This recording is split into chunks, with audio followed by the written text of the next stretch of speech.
Morning, dear students.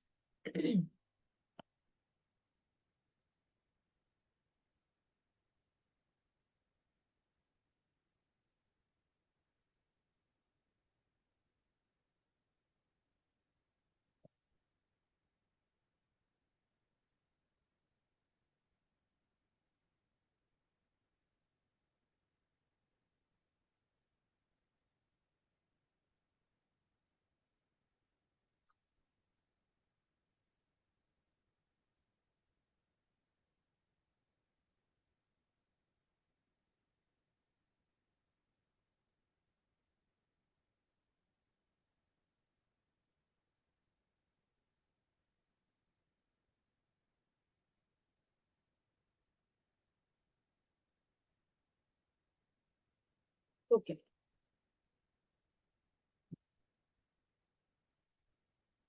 ನಿನ್ನೆಯ ತರಗತಿಯಲ್ಲಿ we discussed the concept of metals and non-metals, right? ಲೋಹಗಳು ಮತ್ತು ಅಲೋಹಗಳು ಅನ್ನೋ ಕಾನ್ಸೆಪ್ಟ್ ಅನ್ನ ಸ್ಟಡಿ ಮಾಡಿದ್ವಿ. ಸೊ ನಿನ್ನೆ ಏನೇನು ನಾವು ಸ್ಟಡಿ ಮಾಡಿದ್ವಿ ಅಂದ್ರೆ ಲೋಹಗಳ ಭೌತ ಗುಣಗಳು, ಅಲೋಹಗಳ ಭೌತ ಗುಣಗಳು, right? Then after that we learned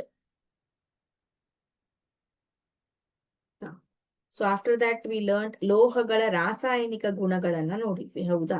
ಲೋಹಗಳು ಆಮ್ಲಜನಕದ ಜೊತೆ ಹೇಗೆ ಪ್ರತಿವರ್ತಿಸ್ತವೆ, ಹೌದಾ? ನೀರಿನ ಜೊತೆ ಹೇಗೆ ಪ್ರತಿವರ್ತಿಸ್ತವೆ, ಒಂದೊಂದಿಷ್ಟು ಲೋಹಗಳು ನೀರಾವಿಯ ಜೊತೆ ಮಾತ್ರ ವರ್ತಿಸ್ತವೆ, ಹೌದಾ? ಸೊ ಅದನ್ನೆಲ್ಲ ನೋಡಿದ್ವಿ.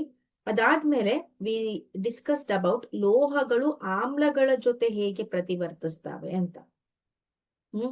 ಸೊ ಲೋಹಗಳು ಸಾರರಿಕ್ತ ಆಮ್ಲಗಳ ಜೊತೆ ಪ್ರತಿವರ್ತಿಸಿ ನಮಗೆ ಕೊಡುವ ಉತ್ಪನ್ನಗಳು ಯಾವುದು ಅಂದ್ರೆ ಲವಣ ಮತ್ತು ಹೈಡ್ರೋಜನ್. ಅದರಲ್ಲೂ ಉದಾಹರಣೆ ಅಂತ ಬಂದಾಗ ಮ್ಯಾಗ್ನೀಷಿಯಂ ಆಗಿರಬಹುದು, ಅಲ್ಯೂಮಿನಿಯಂ ಆಗಿರಬಹುದು, ಸತು, ಕಬ್ಬಿಣ. ಸೊ ಇವೆಲ್ಲ ಏನ್ ಮಾಡ್ತವೆ, ಹೈಡ್ರೋಕ್ಲೋರಿಕ್ ಆಮ್ಲದ ಜೊತೆ ಪ್ರತಿವರ್ತಿಸಿ ಲವಣ ಮತ್ತು ಹೈಡ್ರೋಜನ್ ಅನ್ನ ಏನ್ ಮಾಡ್ತವೆ, ಲಿಬರೇಟ್ ಮಾಡ್ತವೆ, ಅಂದ್ರೆ ರಿಲೀಸ್ ಮಾಡತ್ತೆ ಹೈಡ್ರೋಜನ್ ಅನಿಲವನ್ನ. ಇನ್ನು ನೈಟ್ರಿಕ್ ಆಮ್ಲದ ಬಗ್ಗೆ ತಿಳ್ಕೋಬೇಕು ಅಂದ್ರೆ ನಿನ್ನೆ ಸೆಷನ್ ಅಲ್ಲಿ ಲಾಸ್ಟ್ ಅಲ್ಲಿ ಡಿಸ್ಕಸ್ ಮಾಡ್ತಾ ಇದ್ದೆ ನೈಟ್ರಿಕ್ ಆಮ್ಲ. Yes Preethi, good evening.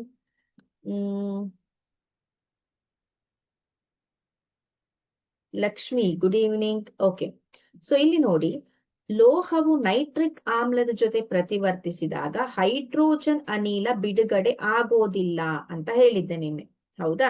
So ಯಾಕೆ ಹೀಗಾಗತ್ತೆ? ಸೊ ಇಲ್ಲಿ ನೋಡಿ ಮಕ್ಕಳೇ, ಲೋಹವು ನೈಟ್ರಿಕ್ ಆಮ್ಲದ ಜೊತೆ ಪ್ರತಿವರ್ತಿಸಿದಾಗ ಹೈಡ್ರೋಜನ್ ಅನಿಲ ಬಿಡುಗಡೆಯಾಗುವುದಿಲ್ಲ. ಯಾಕೆ ಅಂದ್ರೆ ಈ ಒಂದು ನೈಟ್ರಿಕ್ ಆಮ್ಲ ಅಂತ ಏನಿದೆ ಅಲ್ವಾ, so that is HNO3, nitric ಆಮ್ಲ, ಆಮ್ಲದ ಸೂತ್ರ. ಸೊ ಇದು ಏನ್ ಮಾಡತ್ತೆ, ಇದು ಪ್ರಬಲ ಉತ್ಕರ್ಷಕ, strong oxidising agent.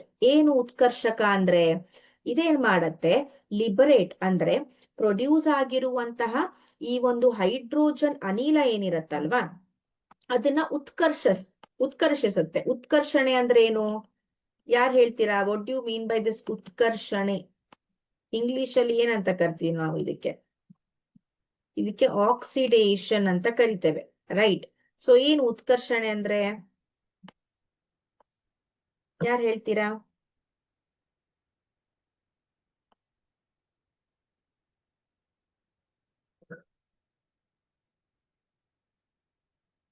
S,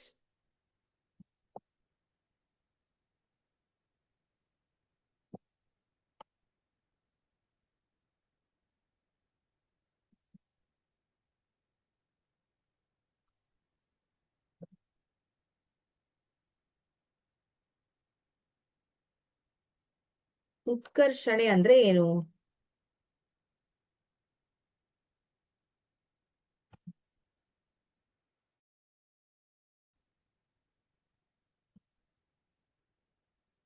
Basavaraj ತೇಲಿ, ವೆರಿ ಗುಡ್. ಆಕ್ಸಿಜನ್ ಪಡೆದುಕೊಳ್ಳುವುದು. ಯಾವ ಒಂದು ರಾಸಾಯನಿಕ ಕ್ರಿಯೆಯಲ್ಲಿ ಉತ್ಪನ್ನದಲ್ಲಿ ಆಕ್ಸಿಜನ್ ಅನ್ನ ಪಡೆದುಕೊಳ್ಳುತ್ತೋ ಅದು ಏನು, ಉತ್ಕರ್ಷಿಸಲ್ಪಟ್ಟಿದೆ ಅಂತ ಹೇಳ್ತೇವೆ. ಓಕೆನಾ? Very good. ಆಕ್ಸಿಜನ್ ಪಡೆದು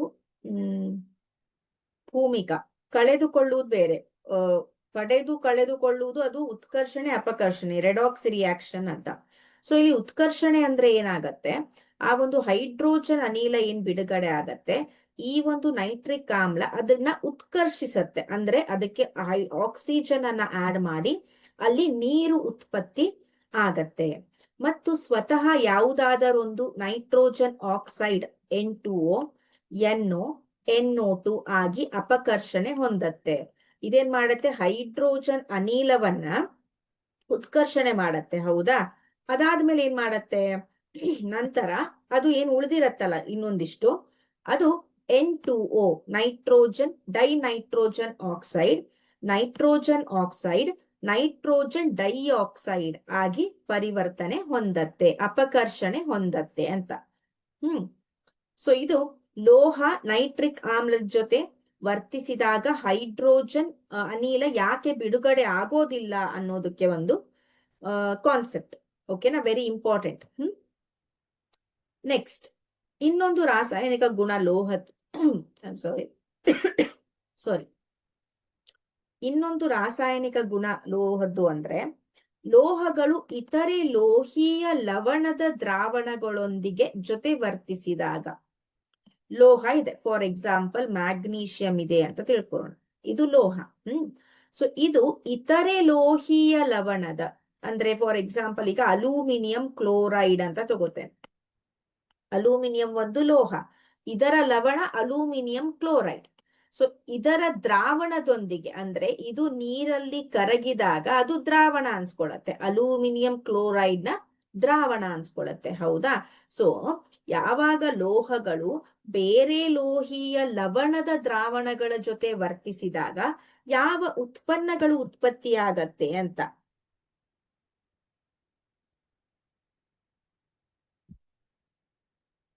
ಓಕೆ ಪ್ರೀತಮ್, ಇಲ್ಲಿ ನೋಡಿ, ಅರ್ಥ ಆಗ್ಲಿಲ್ಲ ಅಂದ್ರೆ ಇಲ್ಲಿ ನೋಡಿ, who is that? Murthy Preetham Gowda. Just a minute.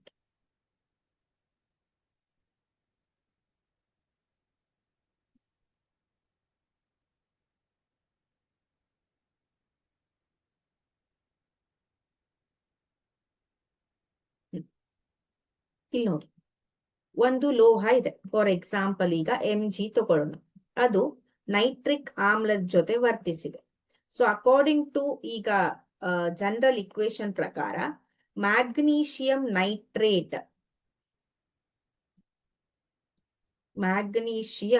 Nitrate okay plus hydrogen produce ಆಗ್ಬೇಕು. ಆದ್ರೆ HNO3 ಏನ್ ಮಾಡತ್ತೆ, ಇದು ಉತ್ಕರ್ಷಣೆ ಅಂದ್ರೆ ಉತ್ಕರ್ಷಕ, ಇದೇನ್ ಮಾಡತ್ತೆ, ಹೈಡ್ರೋಜನ್ ಪ್ರೊಡ್ಯೂಸ್ ಆಗಿರೋದನ್ನ ಅದರಲ್ಲಿರುವ ಒಂದು ಆಕ್ಸಿಜನ್ ಅನ್ನ ಕೊಟ್ಟು ನೀರಾಗಿ ಪ್ರತಿವರ್ತಿಸುತ್ತೆ. ಹೌದಾ, ಇಲ್ಲಿ ಒಂದು ಆಕ್ಸಿಜನ್ ಅನ್ನ ಕೊಟ್ಟಿದೆ, ಉಳಿದಿದೆಷ್ಟು NO2. ಹೌದಾ, ಈ ಹೈಡ್ರೋಜನ್ ಇಲ್ಲಿ ಹೋಗಿದೆ. ಸೊ ಆದ್ರಿಂದ ಏನಾಗತ್ತೆ, ಇಲ್ಲಿ ಪ್ಲಸ್ NO2 ಆಗಿ ಅಲ್ಲೇನಾಗತ್ತೆ, ಅದು ಲಿಬರೇಟ್ ಆಗತ್ತೆ, ಅಂದ್ರೆ ಅಪಕರ್ಷಿಸತ್ತೆ. ಅಪಕರ್ಷಿಸೋದು ಯಾಕೆ ಅಂದ್ರೆ NO2 ಇತ್ತು, NO3 ಇತ್ತು, NO2 ಆಯ್ತು. ಹೌದಾ, ಅಲ್ಲಿ ಒಂದು ಆಕ್ಸಿಜನ್ ಹೋಯ್ತು, ಆದ್ದರಿಂದ ಅಪಕರ್ಷಣೆ. ಸೊ ಈ ರೀತಿ ನೈಟ್ರಿಕ್ ಆಮ್ಲದ ಜೊತೆ ಲೋಹಗಳು ಪ್ರತಿಕ್ರಿಯಿಸಿದಾಗ ಹೈಡ್ರೋಜನ್ ಆಮ್ಲ ರಿಲೀಸ್ ಆಗೋದಿಲ್ಲ. ರಿಲೀಸ್ ಆಗಿರುವ ಹೈಡ್ರೋಜನ್ ಆಮ್ಲ ಏನಾಗತ್ತೆ, ಉತ್ಕರ್ಷಣೆಗೊಂಡು ನೀರಾಗಿ ಪರಿವರ್ತನೆಯನ್ನ ಹೊಂದತ್ತೆ. ಯಾಕೆ, ನಮ್ಮ ಈ ನೈಟ್ರಿಕ್ ಆಮ್ಲ ಏನಿದೆ ಅಲ್ವಾ, ಇದು ಉತ್ತಮ ಉತ್ಕರ್ಷಕ, ಅಂದ್ರೆ ಆಮ್ಲಜನಕವನ್ನ ಆಡ್ ಮಾಡುವಂತಹ ಒಂದು ಕೆಪಾಸಿಟಿಯನ್ನ ಹೊಂದಿರುವಂತಹ ಒಂದು ಸಬ್ಸ್ಟೆನ್ಸ್, ಒಂದು ಪದಾರ್ಥ. ಹೌದಾ, ಅರ್ಥ ಆಯ್ತಾ Preetha? Let me no in the comment box. Next, ಲೋಹಗಳು ಇತರೆ ಲೋಹೀಯ ಲವಣದ ದ್ರಾವಣಗಳೊಂದಿಗೆ, ಫಾರ್ ಎಕ್ಸಾಂಪಲ್ ಈಗ ರಾಸಾಯನಿಕವಾಗಿ ಕ್ರಿಯಾಪಟುತ್ವ ಹೊಂದಿದ ಧಾತುಗಳು ತಮಗಿಂತ ಕಡಿಮೆ ಕ್ರಿಯಾಪಟುತ್ವ ಹೊಂದಿದ ಧಾತುಗಳನ್ನು ಅವುಗಳ ದ್ರಾವಣ ಅಥವಾ ದ್ರವಿಸಿದ ಸಂಯುಕ್ತದಿಂದ ಸ್ಥಳಾಂತರಿಸುತ್ತವೆ.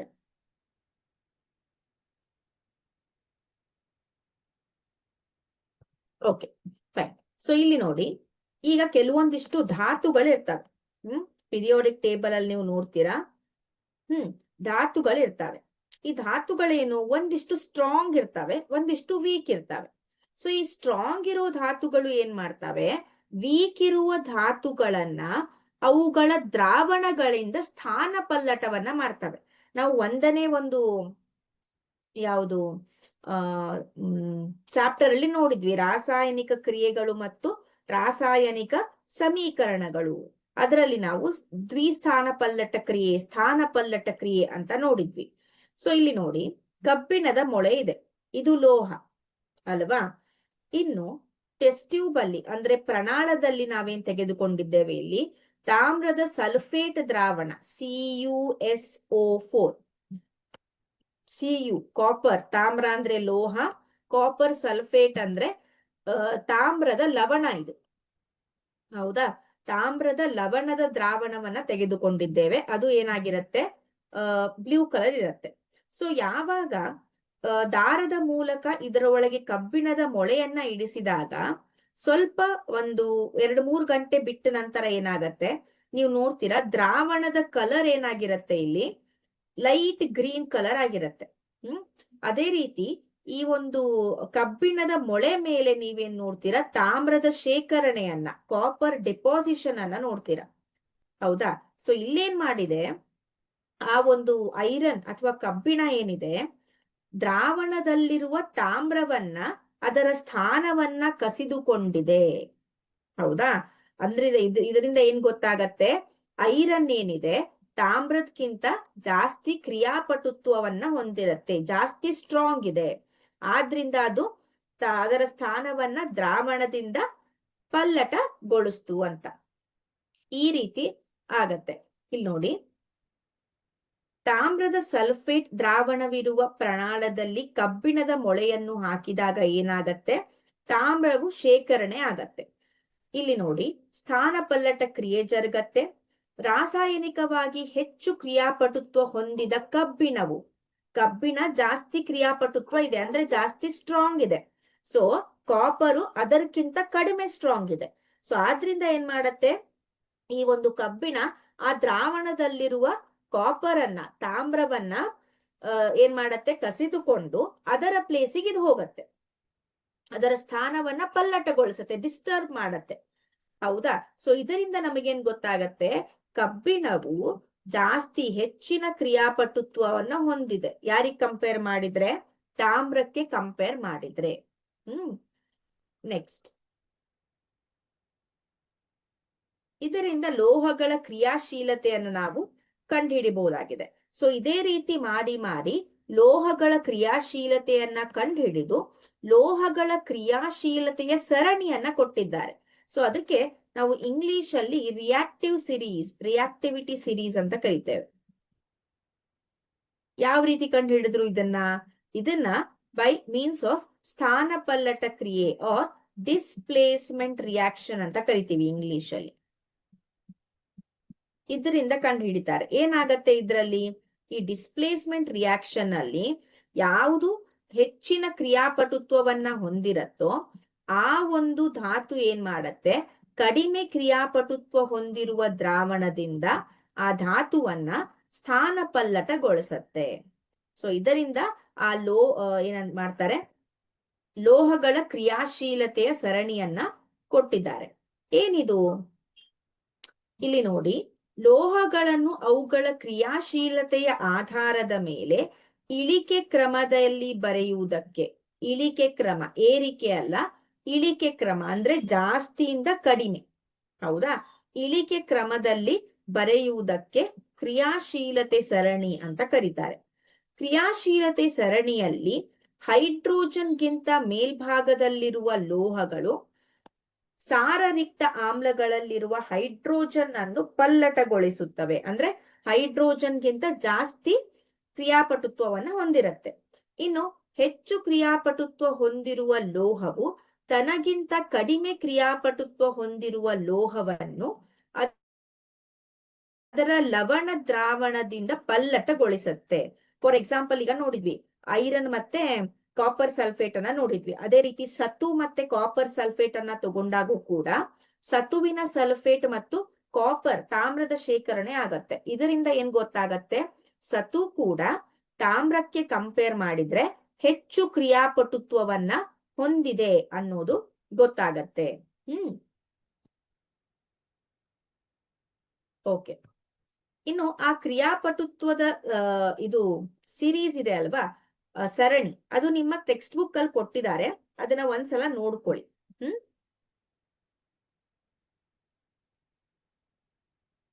ಓಕೆ, ನೆಕ್ಸ್ಟ್ ಅಯೋನಿಕ್ ಸಂಯುಕ್ತಗಳು. ನೆಕ್ಸ್ಟ್ ಕಲಿಯೋದು ನಾವು ಅಯೋನಿಕ್ ಸಂಯುಕ್ತಗಳು ಅಂತ. ಸೊ ಏನಿದು? ಎಲೆಕ್ಟ್ರಾನ್ಗಳು ಲೋಹದಿಂದ ಅಲೋಹಕ್ಕೆ ವರ್ಗಾವಣೆಯಾಗುವುದರ ಮೂಲಕ ಉಂಟಾದ ಸಂಯುಕ್ತಗಳಿಗೆ ಅಯೋನಿಕ್ ಸಂಯುಕ್ತಗಳು ಅಂತ ಕರಿತೇವೆ.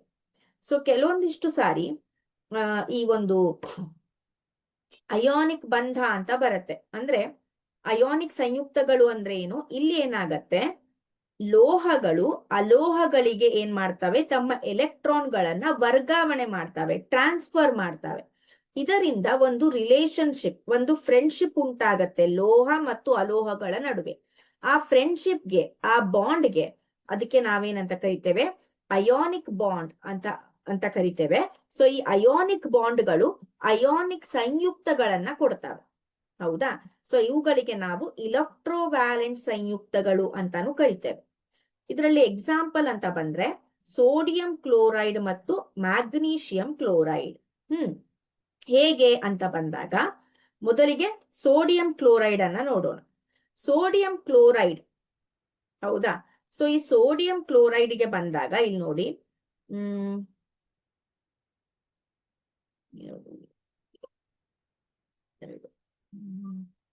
8 ಓಕೆ, ಯಾರಾದ್ರೂ ಹೇಳ್ತೀರಾ ಸೋಡಿಯಂ ಅಟೋಮಿಕ್ ನಂಬರ್ ಎಷ್ಟು? ಸೋಡಿಯಂನ ಅಟೋಮಿಕ್ ನಂಬರ್ ಎಷ್ಟು? Z ಅಟೋಮಿಕ್ ನಂಬರ್ ಎಷ್ಟು ಅದರದ್ದು? ಎಸ್, ಯಾರು ಹೇಳ್ತೀರಾ?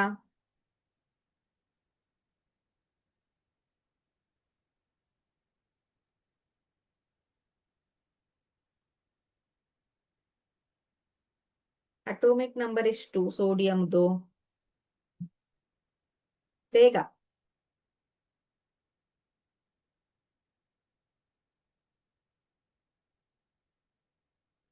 Very good. ಬಸವರಾಜ್, ಸಂಜು, ದುಗ್ಗೇಶ್, ಮಹಾಲಕ್ಷ್ಮಿ, 11. ಹೌದಾ?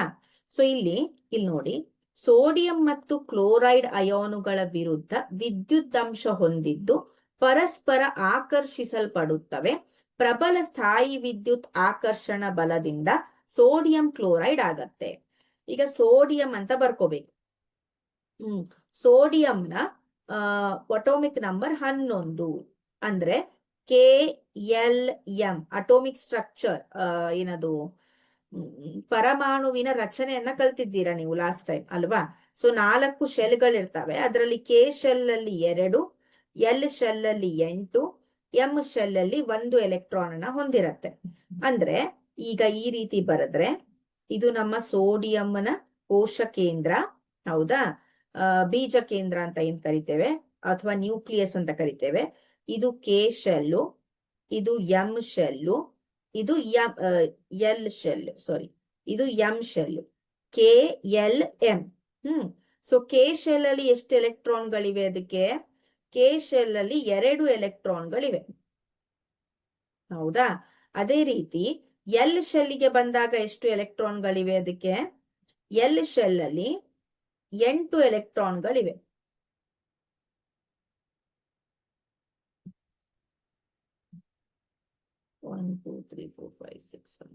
ಹೌದಾ? ಅದೇ ರೀತಿ M ಶೆಲ್ ಅಲ್ಲಿ ಎಷ್ಟು ಎಲೆಕ್ಟ್ರಾನ್ಗಳಿವೆ? 1 ಎಲೆಕ್ಟ್ರಾನ್ ಇದೆ. ಸೊ ಈಗ ನೋಡಿ, ಯಾವುದೇ ಒಂದು ಧಾತು ಸ್ಟೇಬಲ್ ಆಗ್ಬೇಕು ಅಂತ ಅಂದಾಗ ಅದರ ಔಟರ್ ಶೆಲ್, ಅಂದ್ರೆ ಅದರ ಹೊರಗಿನ ಶೆಲ್ ಅಲ್ಲಿ 8 ಎಲೆಕ್ಟ್ರಾನ್ಗಳಿರ್ಬೇಕು, ಅಥವಾ ಅದರ ಹೊರಗಿನ ಶೆಲ್ ಅಲ್ಲಿ ಅದು ಸ್ಟೇಬಲ್, ಅದಕ್ಕೆ ಎಷ್ಟು ಬೇಕೋ ಅಷ್ಟು ಎಲೆಕ್ಟ್ರಾನ್ಗಳಿರ್ಬೇಕು. ಆದ್ರೆ ಇಲ್ಲಿ ಹೊರಗಿನ ಶೆಲ್ ಯಾವ್ದಿದೆ? M ಶೆಲ್ ಇದೆ. ಇದು M ಶೆಲ್, ಇದು L ಶೆಲ್, ಇದು K ಶೆಲ್. M ಶೆಲ್ ಅಲ್ಲಿ 1 ಎಲೆಕ್ಟ್ರಾನ್ಗಳಿವೆ. ಸೊ ಇದಕ್ಕೆ 7 ಎಲೆಕ್ಟ್ರಾನ್ಗಳನ್ನ ಆಡ್ ಮಾಡಿದ್ರೆ ಒಳಗಿನ ಪ್ರೋಟಾನ್ಗಳೇನಿರ್ತವೆ, ಒಳಗಿನ ಪ್ರೋಟಾನ್ಗಳು ಎಷ್ಟಿರ್ತವೆ? 11 ಪ್ರೋಟಾನ್ಗಳು ಇರ್ತವೆ. ಸೊ ಆ 11 ಪ್ರೋಟಾನ್ಗಳಿಗೆ ಈ ಒಂದು ಎಕ್ಸ್ಟ್ರಾ ಎಲೆಕ್ಟ್ರಾನ್ಗಳನ್ನ ಮ್ಯಾನೇಜ್ ಮಾಡೋದಾಗೋದಿಲ್ಲ. ಅದಕ್ಕೆ ಸೋಡಿಯಂ ಏನ್ ತಿಳ್ಕೊಳತ್ತೆ, ನಾನ್ ಯಾಕೆ ಈ ಒಂದು ಎಲೆಕ್ಟ್ರಾನ್ ಅನ್ನ ಕಳೆದುಕೊಳ್ಳಬಾರ್ದು? ಕಳೆದುಕೊಂಡ್ರೆ ಏನಾಗತ್ತೆ ನೋಡಿ, ಎಲ್ ಶೆಲ್ ಅಲ್ಲಿ ಎಷ್ಟು ಎಲೆಕ್ಟ್ರಾನ್ಗಳು ಉಳಿತಾವೆ? ಇಲ್ಲಿ ನೋಡಿ, ಸೋಡಿಯಮ್ಮು ತನ್ನ ಹೊರಗಿನ ಕವಚದಿಂದ ಒಂದು ಎಲೆಕ್ಟ್ರಾನ್ ಅನ್ನ ಕಳೆದುಕೊಂಡ್ರೆ ಇನ್ನು ಔಟರ್ ಶೆಲ್ ಯಾವ್ದಾಗತ್ತೆ? ಇಲ್ಲಿ ಹೊರಗಿನ ಕವಚ ಎಲ್ ಆಗತ್ತೆ. ಸೊ ಎಲ್ ಶೆಲ್ ಅಲ್ಲಿ ಎಷ್ಟು ಎಲೆಕ್ಟ್ರಾನ್ಗಳಿರ್ತವೆ? ಸರಿಯಾಗಿ ಕೇಳಿಸ್ಕೊಳ್ಳಿ ಮಕ್ಕಳೇ, ಅದನ್ನ ಟೆಕ್ಸ್ಟ್ ಬುಕ್ ಅಲ್ಲಿ ಸುಮ್ನೆ ಓದಿದ್ರೆ ನಿಮ್ಗೆ ಅರ್ಥ ಆಗಲ್ಲ. ಎಸ್, ಎಂ ಶೆಲ್ ಇಂದ ಒಂದು ಎಲೆಕ್ಟ್ರಾನ್ ಅನ್ನ ಕೊಡ್ತೀನಿ ಅಂತ ಡಿಸೈಡ್ ಮಾಡ್ತದ್ದು, ಕಳ್ಕೊತೀನಿ ಅಂತ ಡಿಸೈಡ್ ಮಾಡ್ತು. ನಂತರ ಎಲ್ ಶೆಲ್ ಹೊರಗಿನ ಕವಚ ಆಗತ್ತೆ. ಇನ್ನು ಎಲ್ ಶೆಲ್ ಅಲ್ಲಿ ಎಷ್ಟು ಎಲೆಕ್ಟ್ರಾನ್ಗಳಿರ್ತವೆ? ಎಷ್ಟು ಎಲೆಕ್ಟ್ರಾನ್ಗಳಿವೆ ಎಲ್ ಶೆಲ್ ಅಲ್ಲಿ?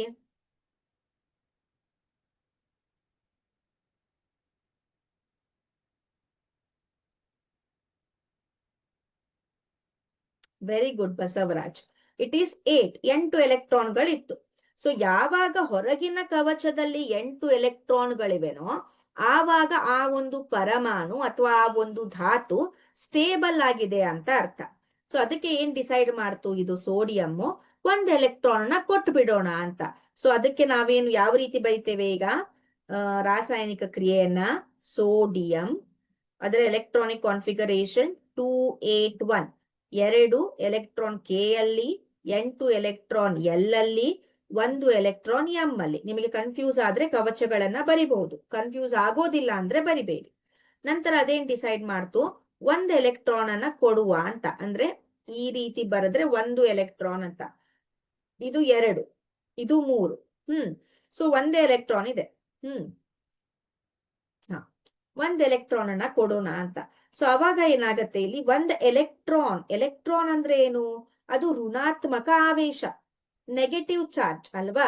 ಸೊ ಯಾವಾಗ ಋಣಾತ್ಮಕ ಆವೇಶವನ್ನ ಕಳೆದುಕೊಳ್ಳುತ್ತೋ ಆವಾಗ ಆ ಧಾತು ಧನಾತ್ಮಕ ಆವೇಶವನ್ನ ಪಡೆದುಕೊಳ್ಳುತ್ತೆ. ಆ ಧಾತು ಮೇಲೆ ನಾವು ಪ್ಲಸ್ ಸೈನ್ ಬರಿಬೇಕು. ಯಾಕೆ? ಅದು ಒಂದು ಋಣಾತ್ಮಕ ಆವೇಶವನ್ನ ಕಳೆದುಕೊಂಡಿದೆ ಅಂತ. ಸೊ Na+ ಆಯ್ತು. ಸೊ 1 ಎಲೆಕ್ಟ್ರಾನ್ ಅನ್ನ ಕಳೆದುಕೊಂಡಿದೆನಾ? 2, 8 ಅಷ್ಟೇ. ಯಾಕೆ? 1 ಎಲೆಕ್ಟ್ರಾನ್ ಅನ್ನ ಕಳೆದುಕೊಂಡಿದೆ. ಇಲ್ಲಿ ಯಾಕೆ ಕಳ್ಕೊಳ್ಳಲ್ಲ? ಇಲ್ಲಿ ಯಾಕೆ ಒಂದಾಗಲ್ಲ? ಇಲ್ಲಿ ಅದು ಒಂದೇ ಇರ್ಲಿ, ಇಲ್ಲಿ 1 ಕಳ್ಕೊಳ್ಳಿ, ಸೊ 1 ಆಗ್ಲಿ ಅಂತ. ಈ ರೀತಿ ಬರೋದಿಲ್ಲ ಮಕ್ಕಳೇ. ಯಾಕೆಂದ್ರೆ ಎಲೆಕ್ಟ್ರಾನ್ಗಳು ಹೊರಗಿನ ಕವಚದಿಂದ ಮಾತ್ರ ಏನ್ ಮಾಡ್ತವೆ? ಲಾಸ್ ಆಗ್ತವೆ, ಕಳೆದುಕೊಳ್ಳುವ ಶಕ್ತಿಯನ್ನ ಹೊಂದಿರ್ತವೆ. ಸೊ ಈ ರೀತಿ ಆಯ್ತು. ಇನ್ನು ನಮ್ಮ ಕ್ಲೋರಿನ್ ಕತೆಗೆ ಬಂದಾಗ, ಕ್ಲೋರಿನ್ ಯಾರಾದ್ರೂ ಹೇಳ್ತೀರಾ ಕ್ಲೋರಿನಿನ ಅಟೋಮಿಕ್ ನಂಬರ್ ಏನು? ಸೊ ಇಲ್ಲೇ ಇದೆ ನೋಡಿ, chlorine atomic number 17. Chlorine atomic number 17 ಇದೆ. So chlorine, right. ಸೊ ಇಲ್ಲಿ ನೋಡಿ, KLm 2, 8, 7. 7 ಎಲೆಕ್ಟ್ರಾನ್ಗಳು. ಸೊ ಇಲ್ಲಿ ನೋಡಿ, ಎಂ ಶೆಲ್ ಅಲ್ಲಿ 7 ಎಲೆಕ್ಟ್ರಾನ್ಗಳಿವೆ. ಅದು ಲಾಸ್ಟ್ ಶೆಲ್ ಅಲ್ಲಿ ಎಷ್ಟು ಎಲೆಕ್ಟ್ರಾನ್ಗಳಿರ್ಬೇಕು?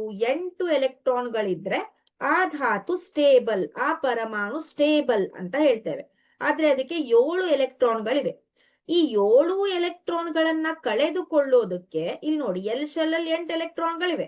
ಸೊ 7 ಎಲೆಕ್ಟ್ರಾನ್ ನ ಕಳೆದುಕೊಂಡ್ಬಿಟ್ರೆ ಆಯ್ತಲ್ವಾ ಅಂತ ನಮಗನ್ಸತ್ತೆ.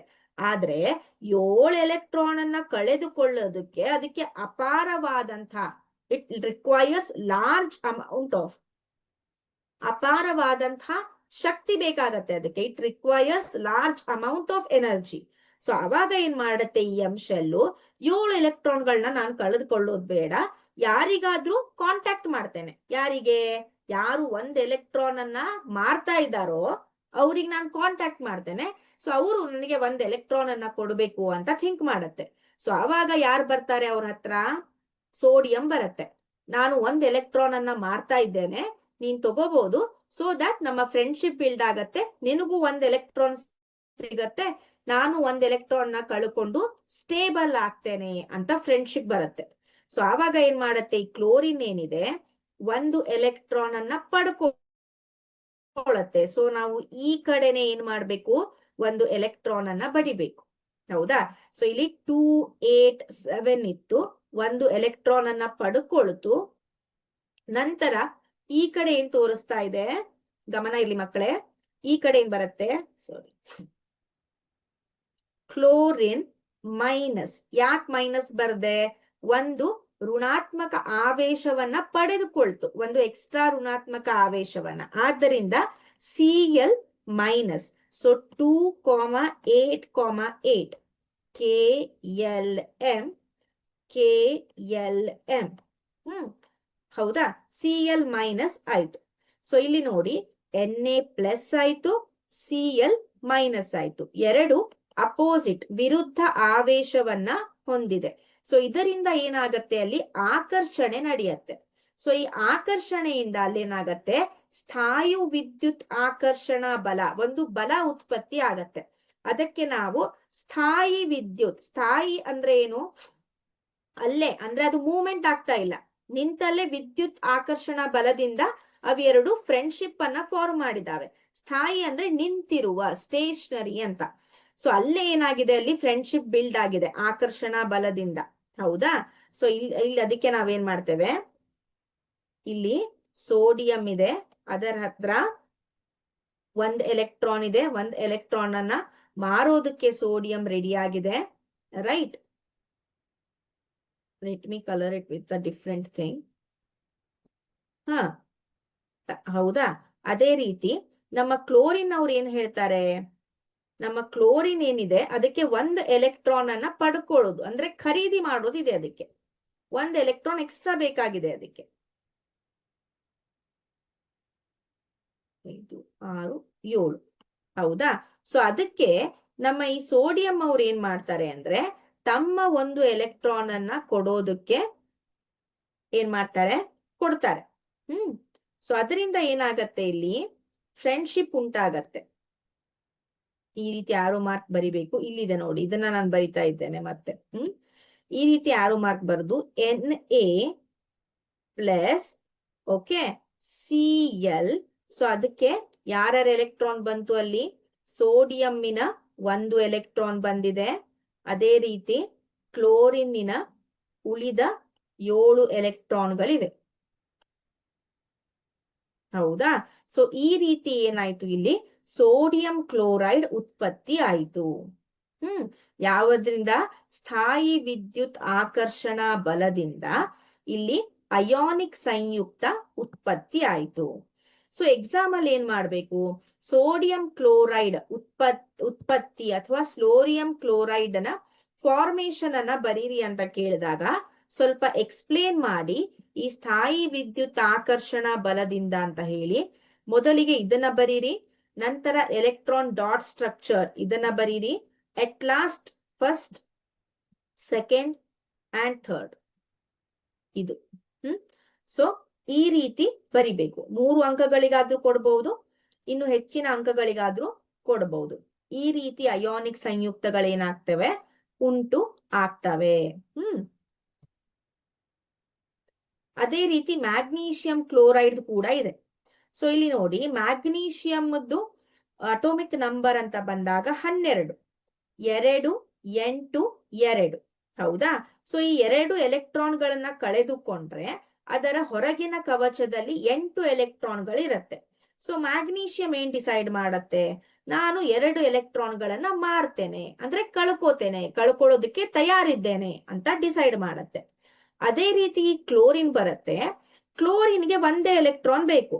ಹೌದಾ? 2, 8, 7 ಇದೆ. 7 ಎಲೆಕ್ಟ್ರಾನ್ಗಳನ್ನ ಕಳ್ಕೊಳ್ಳೋದಕ್ಕೆ ಅದಕ್ಕೆ ಅಪಾರವಾದಂತಹ ಶಕ್ತಿ ಬೇಕು. ಸೊ ಅಷ್ಟು ಶಕ್ತಿಯನ್ನ ತೆಗೆದುಕೊಳ್ಳುವಷ್ಟು ಅವನಿಗೆ ಕ್ಲೋರಿನ್ಗೆ ಕಾಸ್ಟ್ಲಿ ಆಗತ್ತೆ. ಸೊ ಅವ್ರೇನು ಅದೇಂತ ಡಿಸೈಡ್ ಮಾಡತ್ತೆ, ಒಂದ್ ಎಲೆಕ್ಟ್ರಾನ್ ನಾನು ತಗೊಂಡು ಬಿಟ್ರೆ ಯಾರಾದ್ರೂ ಹತ್ರ, ಸೊ ನಾನು ಸ್ಟೇಬಲ್ ಆಗ್ಬೋದು ಅಂತ ಯೋಚನೆ ಮಾಡತ್ತೆ. ಆದ್ರೆ ಮ್ಯಾಗ್ನೀಷಿಯಂ ಹತ್ರ ಇರೋದು 2 ಎಲೆಕ್ಟ್ರಾನ್, ಕ್ಲೋರಿನ್ಗೆ ಒಂದೇ ಎಲೆಕ್ಟ್ರಾನ್ ಬೇಕಾಗಿದೆ. ಅವಾಗ ಅದೇನ್ ಮಾಡತ್ತೆ, ಇನ್ನೊಂದು ಕ್ಲೋರಿನ್ ಅನ್ನ ಕಾಂಟ್ಯಾಕ್ಟ್ ಮಾಡತ್ತೆ, ನಾವಿಬ್ರು ಕೂಡ ಒಂದೊಂದು ಎಲೆಕ್ಟ್ರಾನ್ ಅನ್ನ ತೆಗೆದುಕೊಳ್ಳೋಣ, so that we will become stable ಅಂತ. ಸೊ ಅವಾಗ 2 ಕ್ಲೋರಿನ್ ಅಟಮ್ಸ್ ಗಳು ಏನ್ ಮಾಡ್ತವೆ, ಮ್ಯಾಗ್ನೀಷಿಯಂ ಇಂದ 2 ಎಲೆಕ್ಟ್ರಾನ್ಗಳನ್ನ ಪಡ್ಕೋತವೆ. ಈ ಒಂದು ಎಲೆಕ್ಟ್ರಾನ್ ಈ ಕ್ಲೋರಿನ್ ಪರಮಾಣುವಿಗೆ ಹೋಗತ್ತೆ, ಈ ಒಂದು ಎಲೆಕ್ಟ್ರಾನ್ ಈ ಕ್ಲೋರಿನ್ ಪರಮಾಣುವಿಗೆ ಹೋಗುತ್ತೆ. ಸೊ ಅಲ್ಲೇನಾಗತ್ತೆ Mg+2Cl2. ಹೌದಾ? ಈ ರೀತಿಯಾಗಿ ಮ್ಯಾಗ್ನೀಷಿಯಂ ಕ್ಲೋರೈಡ್ ಸಂಯುಕ್ತ ಫಾರ್ಮೇಶನ್ ಆಗತ್ತೆ. ಸೊ ಇವೆರಡೂ ಕೂಡ ನಿಮ್ಮ ಎಕ್ಸಾಮಿಗೆ ಇಂಪಾರ್ಟೆಂಟ್, ಸೋಡಿಯಂ ಕ್ಲೋರೈಡ್ ಮತ್ತೆ ಮ್ಯಾಗ್ನೀಷಿಯಂ ಕ್ಲೋರೈಡ್.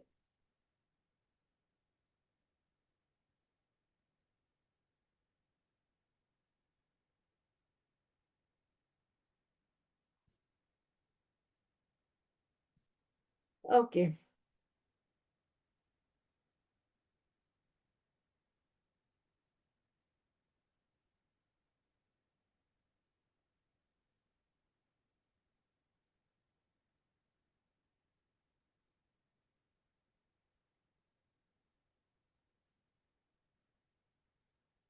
ಈಗ ಒಂದು ಇಲ್ಲಿ ಚಟುವಟಿಕೆ ಇದೆ. ಅಯಾನಿಕ್ ಸಂಯುಕ್ತಗಳನ್ನ ಯಾವ ರೀತಿ ನಾವು ಲವಣಗಳನ್ನ ಯಾವ ರೀತಿ ನಾವು ಚೆಕ್ ಮಾಡಬಹುದು ಅಂತ.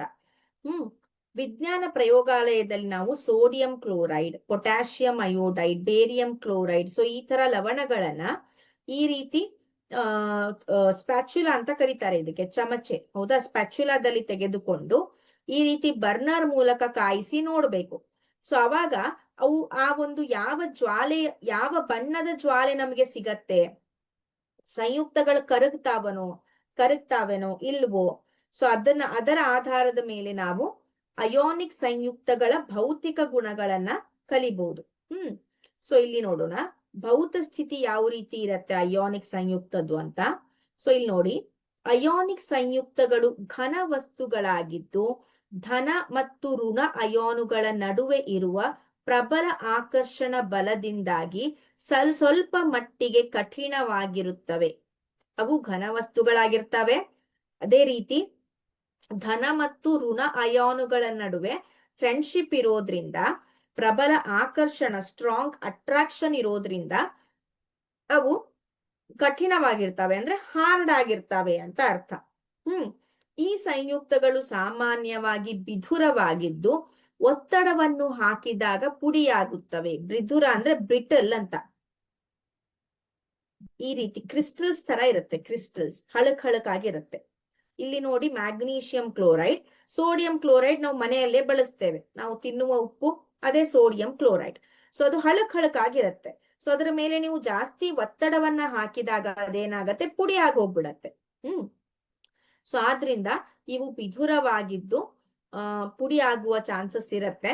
ಆಮೇಲೆ ಕಠಿಣವಾಗಿರ್ತವೆ. ಯಾಕೆ ಅಂದ್ರೆ ಪ್ರಬಲ ಆಕರ್ಷಣ ಬಲ ಅದು ಧನ ಮತ್ತು ಋಣ ಅಯಾನುಗಳ ಪ್ರಬಲ ಆಕರ್ಷಣ ಬಲದಿಂದಾಗಿ ಅವು ಘನ ವಸ್ತುಗಳಾಗಿರ್ತವೆ, ಕಠಿಣವಾಗಿರ್ತವೆ. ನೆಕ್ಸ್ಟ್, ಅಯಾನಿಕ್ ಸಂಯುಕ್ತಗಳ ಗುಣಗಳಿಗೆ ಬಂದಾಗ ಕರಗುವ ಮತ್ತು ಕುದಿಬಿಂದುಗಳು ಅಂದ್ರೆ ಮೆಲ್ಟಿಂಗ್ ಪಾಯಿಂಟ್ ಅಂದ್ರೆ ಕರಗುವ ಬಿಂದು, and boiling point, MP and BP. Okay, boiling point ಅಂದ್ರೆ ಕುದಿಯುವ ಬಿಂದು. ಹೌದಾ? ಸೊ ಕರಗುವ ಮತ್ತು ಕುದಿಯುವ ಬಿಂದುಗಳಿಗೆ ಬಂದಾಗ ಅಯಾನಿಕ್ ಸಂಯುಕ್ತಗಳು ಹೆಚ್ಚಿನ ಕರಗುವ ಬಿಂದು ಮತ್ತು ಕುದಿ ಬಿಂದುಗಳನ್ನ ಹೊಂದಿವೆ. ಬೇಗ ಕರಗೋದು ಇಲ್ಲ, ಬೇಗ ಕುದಿಯೋದು ಇಲ್ಲ, ಹೆಚ್ಚಿನ ಕರಗುವ ಮತ್ತು ಕುದಿಯುವ ಬಿಂದುಗಳನ್ನ ಹೊಂದಿವೆ. ಏಕೆಂದರೆ ಅಣುಗಳ ನಡುವಿನ ಪ್ರಬಲ ಅಯಾನಿಕ್ ಬಂಧವನ್ನು ಒಡೆಯಲು ಹೆಚ್ಚಿನ ಶಕ್ತಿ ಬೇಕಾಗತ್ತೆ. ಸೊ ಅಯಾನಿಕ್ ಸಂಯುಕ್ತಗಳ ನಡುವೆ ಯಾವ ಬಂಧ ಇದೆ? ಅಯಾನಿಕ್ ಬಂಧ ಇದೆ, ಅಯಾನಿಕ್ ಬಾಂಡ್. ಇದೇ ರೀತಿ ಕೋವ್ಯಾಲೆಂಟ್ ಬಂಧ ಅಂತ ನಾವು ಕಲಿತೇವೆ ಕೆಮಿಸ್ಟ್ರಿಯಲ್ಲೇ. ಕಾರ್ಬನ್ ಮತ್ತು ಅದರ ಸಂಯುಕ್ತಗಳಲ್ಲಿ ಕೋವ್ಯಾಲೆಂಟ್ ಬಂಧ ಅಂತ ಬರುತ್ತೆ. ಅಯಾನಿಕ್ ಬಂಧ ಅಂದ್ರೆ ಏನು? ಈ ಬಂಧ ಯಾವ ರೀತಿ ಸೃಷ್ಟಿಯಾಗಿರತ್ತೆ? ಈ ಬಂಧ ಎಲೆಕ್ಟ್ರಾನ್ಸ್ಗಳ ವರ್ಗಾವಣೆಯಿಂದ, ಲೋಹದಿಂದ ಅಲೋಹಕ್ಕೆ ಎಲೆಕ್ಟ್ರಾನ್ಸ್ಗಳ ವರ್ಗಾವಣೆಯಿಂದ ಅಯಾನಿಕ್ ಬಂಧ ಸೃಷ್ಟಿ ಆಗತ್ತೆ. ಅದೇ ನೀವು ಕೋವ್ಯಾಲೆಂಟ್ ಬಂಧಕ್ಕೆ ಬಂದಾಗ ಅಲ್ಲಿ ಎಲೆಕ್ಟ್ರಾನ್ಸ್ಗಳ ವರ್ಗಾವಣೆ ನಡೆಯೋದಿಲ್ಲ, ಅಲ್ಲಿ ಎಲೆಕ್ಟ್ರಾನ್ಸ್ಗಳ ಏನದು ಡಿಸ್ಟ್ರಿಬ್ಯೂಷನ್ ನಡೆಯುತ್ತೆ, ಶೇರಿಂಗ್ ನಡೆಯುತ್ತೆ. ಅಂದ್ರೆ ಒಂದಕ್ಕೊಂದು ಶೇರ್ ಮಾಡ್ಕೋತಾವೆ ಎಲೆಕ್ಟ್ರಾನ್ಸ್ಗಳನ್ನ, ಹಂಚಿಕೊಳ್ಳುವಿಕೆ, ಎಲೆಕ್ಟ್ರಾನ್ಗಳ ಹಂಚಿಕೊಳ್ಳುವಿಕೆಯಿಂದ ಬಂಧ ಸೃಷ್ಟಿಯಾಗತ್ತೆ. ಎಲ್ಲಿ? ಕೋವ್ಯಾಲೆಂಟ್ ಬಂಧದಲ್ಲಿ. ಅಯಾನಿಕ್ ಬಂಧ ಎಲೆಕ್ಟ್ರಾನ್ ವರ್ಗಾವಣೆಯಿಂದ ಸೃಷ್ಟಿಯಾಗಿದ್ದು. ಸೊ ಸ್ವಲ್ಪ ಸ್ಟ್ರಾಂಗ್ ಆಗಿರತ್ತೆ ಅದು. ಸೊ ಇದನ್ನ ಕರಗಿಸಲು ಅಥವಾ ಕುದಿಸಲು ಅಂದ್ರೆ ಕುದಿಯುವ ಬಿಂದು ಕುದಿಸಲು ಏನ್ ಮಾಡತ್ತೆ, ಜಾಸ್ತಿ ಟೆಂಪರೇಚರ್ ಬೇಕು. ಹೌದಾ ಹೌದಾ ಸೊ ಆದ್ರಿಂದ ಇವುಗಳು ಹೆಚ್ಚಿನ ಕರಗುವ ಬಿಂದು ಮತ್ತು ಕುದಿಯುವ ಬಿಂದುವನ್ನ ಹೊಂದಿರ್ತವೆ. ನೆಕ್ಸ್ಟ್, ಅಯೋನಿಕ್ ಸಂಯುಕ್ತಗಳ ಗುಣಗಳಲ್ಲಿ ವಿಲೀನತೆ ಅಂತ ಬರುತ್ತೆ. ಸೊ ಅಯೋನಿಕ್ ಸಂಯುಕ್ತಗಳು ಸಾಮಾನ್ಯವಾಗಿ ನೀರಿನಲ್ಲಿ, ಈಗ ನೋಡಿ ನಮ್ಮ ಸಾಮಾನ್ಯ ಉಪ್ಪು ನೀರಿನಲ್ಲಿ ವಿಲೀನವಾಗತ್ತೆ, ಅಂದ್ರೆ ಡಿಸಾಲ್ವ್ ಆಗತ್ತೆ. ಸೊಲ್ಯೂಬಲ್ ಅಂದ್ರೆ ಏನು, ಬೇಗ ಡಿಸಾಲ್ವ್ ಆಗತ್ತೆ, ಕರಗತ್ತೆ ಅಂತ. ಮತ್ತು ಸಾವಯವ ದ್ರಾವಕಗಳಾದ ಸೀಮೆ ಎಣ್ಣೆ, ಪೆಟ್ರೋಲ್ ಇವುಗಳಲ್ಲಿ ವಿಲೀನಗೊಳ್ಳೋದಿಲ್ಲ. ಸೊ ಅಯೋನಿಕ್ ಸಂಯುಕ್ತಗಳು ಏನು, ನೀರಿನಲ್ಲಿ ಕರಗುತ್ತವೆ, ಆದ್ರೆ ಸೀಮೆ ಎಣ್ಣೆ ಆಗಿರ್ಬಹುದು, ಪೆಟ್ರೋಲ್ ಆಗಿರ್ಬಹುದು, ಇವುಗಳಲ್ಲಿ ಅಯೋನಿಕ್ ಸಂಯುಕ್ತಗಳು ಕರಗೋದಿಲ್ಲ ಅಂತ. ಇನ್ನು ವಿದ್ಯುತ್ ವಾಹಕತೆ, ಈಗ ನೋಡಿ, ಒಂದು ದ್ರಾವಣದ ಮೂಲಕ ವಿದ್ಯುತ್ತಿನ ಹರಿಯುವಿಕೆಯು ವಿದ್ಯುತ್ ಪೂರಿತ ಕಣಗಳ ಚಲನೆಗಳನ್ನು ಒಳಗೊಂಡಿದೆ. ಅಯೋನಿಕ್ ಸಂಯುಕ್ತದ ಜಲೀಯ ದ್ರಾವಣಗಳು ಅಯೋನುಗಳನ್ನು ಹೊಂದಿದ್ದು, ದ್ರಾವಣದ ಮೂಲಕ ವಿದ್ಯುತ್ ಹಾಯಿಸಿದಾಗ ಅವು ವಿರುದ್ಧ ವಿದ್ಯುತ್ ದ್ವಾರಗಳ ಕಡೆ ಚಲಿಸುತ್ತವೆ. ಏನಿದು ವಿದ್ಯುತ್ ವಾಹಕತೆ ಅಂತ ಅಂದ್ರೆ, ಸೊ ಅಯೋನಿಕ್ ಸಂಯುಕ್ತಗಳು ಘನ ಸ್ಥಿತಿಯಲ್ಲಿದ್ದಾಗ ವಿದ್ಯುತ್ ಅನ್ನ ಹರಿವು ಬಿಡೋದಿಲ್ಲ. ಹೌದಾ, ಯಾಕೆ ಅಂದ್ರೆ ಘನ ಸ್ಥಿತಿಯಲ್ಲಿ ಅಯೋನುಗಳ ಚಲನೆ ಇರೋದಿಲ್ಲ. ಯಾವಾಗ ಅಯೋನುಗಳ ಚಲನೆ ಉಂಟಾಗತ್ತೋ ಆವಾಗ ವಿದ್ಯುತ್ ಶಕ್ತಿ ಉತ್ಪತ್ತಿ ಆಗತ್ತೆ. ಸೊ ಯಾವಾಗ ಅಯೋನಿಕ್ ಸಂಯುಕ್ತಗಳ ದ್ರಾವಣ ಅಂದ್ರೆ ಅದನ್ನ ನೀರಲ್ಲಿ ಕರಗಿಸ್ಬೇಕು ಅಂತ. ಸೊ ಜಲೀಯ ದ್ರಾವಣವನ್ನ ಅದರ ಮೂಲಕ ನಾವು ಆ ಜಲೀಯ ದ್ರಾವಣಗಳೇನ ಏನಾಗಿರತ್ತೆ, ಅಯೋನುಗಳನ್ನ ಹೊಂದಿರತ್ತೆ. ಅಂದ್ರೆ ಈಗ ನೀವು NaCl ಅಂತ ಇರತ್ತೆ, ಹೌದಾ. ಸೊ ಈ ಸೋಡಿಯಂ ಕ್ಲೋರೈಡ್ ಅನ್ನ ನೀರಿನ ಜೊತೆ ಕರಗಿಸಿದಾಗ ನೀರಿನಲ್ಲಿ ಅದು ಸೋಡಿಯಂ ಪ್ಲಸ್ ಮತ್ತು ಕ್ಲೋರಿನ್ ಮೈನಸ್ ಅಯೋನುಗಳಾಗಿ ಹರಿದಾಡ್ತಿರತ್ತೆ. ಸೊ ಇದೇನು ಚಲನೆ ಇದೆ ಅಲ್ವಾ, ಸೋಡಿಯಂ ಪ್ಲಸ್ ಮತ್ತು ಕ್ಲೋರಿನ್ ಅಯೋನುಗಳ ಚಲನೆ. ಸೊ ಇದು ವಿದ್ಯುತ್ ಹಾಯಿಸಿದಾಗ ಅವು ವಿರುದ್ಧ ವಿದ್ಯುತ್ ದ್ವಾರಗಳ ಕಡೆಗೆ ಚಲಿಸುತ್ತವೆ. ಸೊ ಇದರಿಂದ ಅದೇನ್ ಮಾಡತ್ತೆ, ವಿದ್ಯುತ್ ಅನ್ನ ಪಾಸ್ ಮಾಡ್ತವೆ ಅಂತ. ಹೌದಾ. ಸೊ ಘನದಲ್ಲಿ ಅದು ಪಾಸ್ ಮಾಡೋದಿಲ್ಲ, ಘನ ಸ್ಥಿತಿಯಲ್ಲಿ. ಇಲ್ಲಿ ನೋಡಿ, ಇಲ್ಲಿ ಈ ಇಮೇಜ್ ಅನ್ನ ನೋಡಬಹುದು. ಘನವಸ್ತುಗಳ ಕಠಿಣ ರಚನೆ, ಘನವಸ್ತುಗಳಲ್ಲಿ ಅಯೋನುಗಳು ಈ ರೀತಿ ಇರ್ತವೆ ನೋಡಿ, ಒಂದಕ್ಕೊಂದು ಹತ್ಕೊಂಡು ಯಾವುದೇ ರೀತಿಯ ಚಲನೆ ಇಲ್ಲದೆ ಇರ್ತವೆ. ಚಲನೆ ಸಾಧ್ಯವಿರೋದಿಲ್ಲ. ಅದೇ ರೀತಿ ದ್ರವಿಸಿದ ಸ್ಥಿತಿಯಲ್ಲಿ ಯಾವಾಗ ಇದನ್ನ ನಾವು ನೀರಿನಲ್ಲಿ ವಿಲೀನಗೊಳಿಸ್ತೀವೋ, ನೀರಿನಲ್ಲಿ ಕರಗಿಸ್ತೀವೋ, ಅಯೋನಿಕ್ ಸಂಯುಕ್ತಗಳು ಏನ್ ಮಾಡ್ತವೆ, ಇಲ್ಲಿ ನೋಡಿ ಅಯೋನುಗಳು ಈ ರೀತಿ ಫ್ರೀ ಆಗ್ತವೆ. ಯಾಕೆಂದ್ರೆ ವಿರುದ್ಧ, ಇಲ್ಲಿ ನೋಡಿ ಪಾಸಿಟಿವ್ ಅಯೋನುಗಳಿವೆ, ಅಂದ್ರೆ ಧನಾತ್ಮಕ ಅಯೋನುಗಳಿವೆ, ಋಣಾತ್ಮಕ ಅಯೋನುಗಳಿವೆ. ನಾವು ಎಲೆಕ್ಟ್ರಿಸಿಟಿಯನ್ನ ಪಾಸ್ ಮಾಡಿದಾಗ ಅದರಲ್ಲಿ 2 ದ್ವಾರಗಳಿರ್ತವೆ, ವಿದ್ಯುತ್ ದ್ವಾರಗಳು. ಒಂದು ಋಣಾತ್ಮಕ ದ್ವಾರ, ಒಂದು ಧನಾತ್ಮಕ ದ್ವಾರ. ಸೊ ಈ ಋಣಾತ್ಮಕ ದ್ವಾರದ ಕಡೆ ಏನಾಗ್ತವೆ, ಈ ಧನಾತ್ಮಕ ಆವೇಶಗಳು ಚಲಿಸ್ತವೆ. ಈ ಧನಾತ್ಮಕ ದ್ವಾರದ ಕಡೆ ಏನ್ ಮಾಡ್ತವೆ, ಈ ಋಣಾತ್ಮಕ ಆವೇಶಗಳು ಚಲಿಸ್ತವೆ. ಸೊ ಈ ಚಲನೆ ಏನ್ ಮಾಡತ್ತೆ, ಇಲ್ಲಿ ನೋಡಿ ಸಾಧ್ಯವಾಗಲು ಕಾರಣವೇನೆಂದರೆ ವಿದ್ಯುತ್ ಅಂಶಪೂರಿತ ವಿರುದ್ಧ ಅಯೋನುಗಳ ನಡುವಿನ ವಿದ್ಯುತ್ ಆಕರ್ಷಣ ಬಲಗಳು ಉಷ್ಣತೆಗೆ ಒಡೆಯುತ್ತವೆ. ಸೊ ಹಾಗಾಗಿ ಅಯೋನುಗಳು ಸ್ವತಂತ್ರವಾಗಿ ಚಲಿಸುತ್ತವೆ ಮತ್ತು ವಿದ್ಯುತ್ತನ್ನ ಅಂದ್ರೆ ಹರಿವು ಬಿಡ್ತವೆ ಅಂತ, ಅದರ ಒಳಗೆ ಪಾಸ್ ಆಗೋದಕ್ ಬಿಡ್ತವೆ.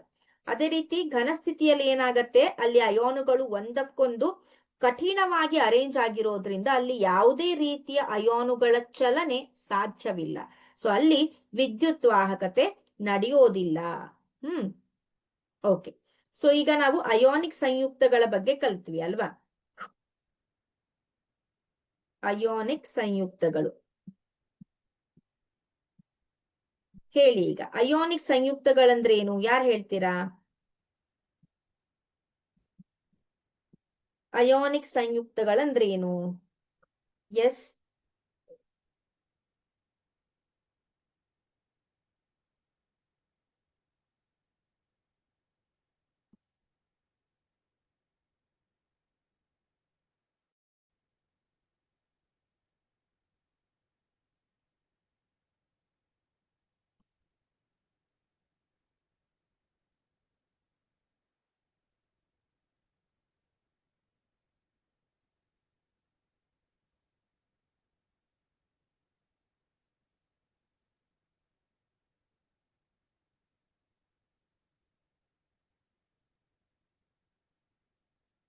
S, ionic ಸಂಯುಕ್ತಗಳಂದ್ರೇನು?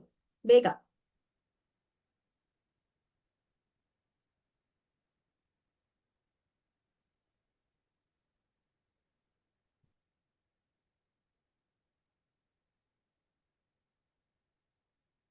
ಯಾ,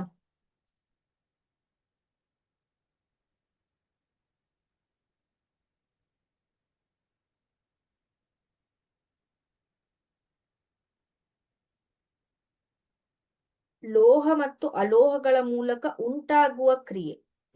ಅಲ್ಲ, ಅಲ್ಲಿ ಏನಾಗತ್ತೆ, ಯಾವ ಕ್ರಿಯೆ ಉಂಟಾಗತ್ತೆ ಅದು ಮೇನ್ ಇದೆ ಅಲ್ಲಿ ಬೀರಪ್ಪ. ಇವು ಲೋಹ ಮತ್ತು ಅಲೋಹಗಳ ನಡುವೆನೆ ಆಗತ್ತೆ. ಎಕ್ಸಾಕ್ಟ್ಲಿ. ಈ ಯಾವ ರೀತಿ ಆಗತ್ತೆ? ಯಾವ ರೀತಿ ಆಗತ್ತೆ?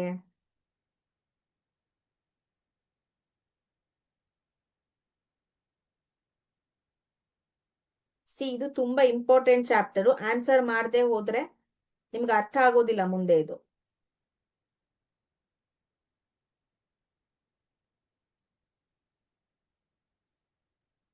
ಎಸ್, ಧನ ಹಾಗೂ ಋಣಗಳ ನಡುವೆ ಪ್ರೀತಿ. ಓಕೆ, ಉತ್ಕರ್ಷಣ ಅಲ್ಲ ಅದು. ಎಸ್,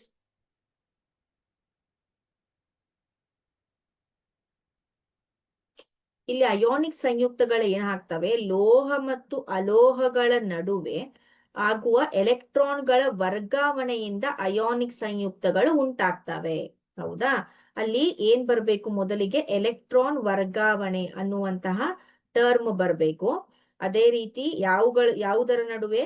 ಲೋಹ ಮತ್ತು ಅಲೋಹಗಳ ನಡುವೆ. ಸೊ ಈ ಟರ್ಮ್ ಬಂದ ಮೇಲೆ ನಿಮ್ಮ ಆನ್ಸರ್ಗೆ ಮಾರ್ಕ್ಸ್ ಸಿಗತ್ತೆ. ಓಕೆ. ಸೊ ಅದಾದ್ಮೇಲೆ ಅಯೋನಿಕ್ ಸಂಯುಕ್ತಗಳಿಗೆ ಉದಾಹರಣೆ ಕೊಡಿ. ಏನ್ ಉದಾಹರಣೆ ಕೊಡ್ತೀರಾ? ಎಸ್, ಏನ್ ಉದಾಹರಣೆ ಕೊಡ್ತೀರಾ? ಎಸ್, ಭವ್ಯ ಬಿ. ನನ್ನ ವಿಡಿಯೋ ಅಂತ ಹೇಳಿದ್ದೀರಾ. ಏನ್ ನನ್ನ ವಿಡಿಯೋ? ಈ ವಿಡಿಯೋನ ನೋಡಿ, ಇಲ್ಲಿ ಆನ್ಸರ್ ಮಾಡಿ. ಏನೇನೋ ಕಮೆಂಟ್ ಮಾಡೋದಲ್ಲ, ಅಲ್ಲಿ ಚಾಟಿಂಗ್ ನಡೆಸಿದ್ದೀರಾ ನೀವು ಇಲ್ಲಿ. Stop the comments. ಎಸ್, ಉದಾಹರಣೆ ಹೇಳಿ.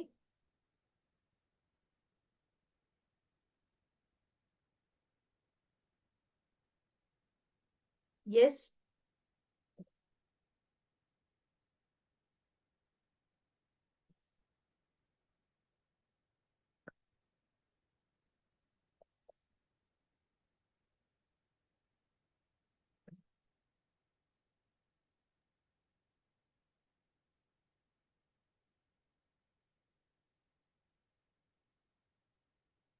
S, Bhumika. NaCl, very good. NaCl, sodium chloride, magnesium chloride. So ಇವುಗಳು ಅಯೋನಿಕ್ ಸಂಯುಕ್ತಗಳ ಉದಾಹರಣೆ. ಇನ್ನು ಅಯೋನಿಕ್ ಸಂಯುಕ್ತಗಳ ಭೌತಿಕ ಗುಣಕ್ಕೆ ಬನ್ನಿ. ಭೌತಿಕ ಗುಣಗಳು, ಭೌತ ಸ್ಥಿತಿ ಯಾವ ರೀತಿ ಇರತ್ತೆ, ಭೌತ ಗುಣಗಳು ಯಾವ ರೀತಿ ಇರತ್ತೆ ಅಯೋನಿಕ್ ಸಂಯುಕ್ತದ್ದು?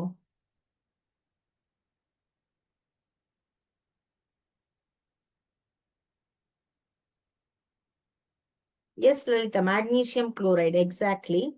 ಈಗ ಭೌತಿಕ ಗುಣಗಳ ಬಗ್ಗೆ ಹೇಳಿ. ಅಯೋನಿಕ್ ಸಂಯುಕ್ತ ಭೌತಿಕ ಗುಣ ಅಂದ್ರೆ ಯಾವ ರೀತಿ ಇರತ್ತೆ? ಕರಗುವ ಬಿಂದು, ಕುದಿಯುವ ಬಿಂದು ಯಾವ ರೀತಿ ಇರತ್ತೆ? ವಿದ್ಯುತ್ ವಾಹಕತೆ.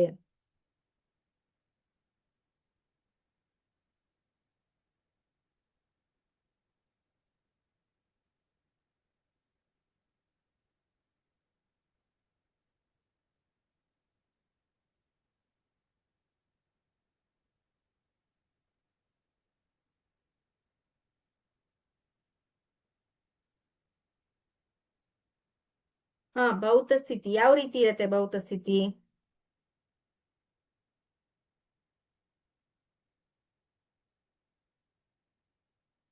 ಯಾವ ರೀತಿ ಇರ್ತವೆ? ಉಪ್ಪು ನೆನ್ಸ್ಕೊಳ್ಳಿ. ಉಪ್ಪು ಯಾವ ರೀತಿ ಇರತ್ತೆ?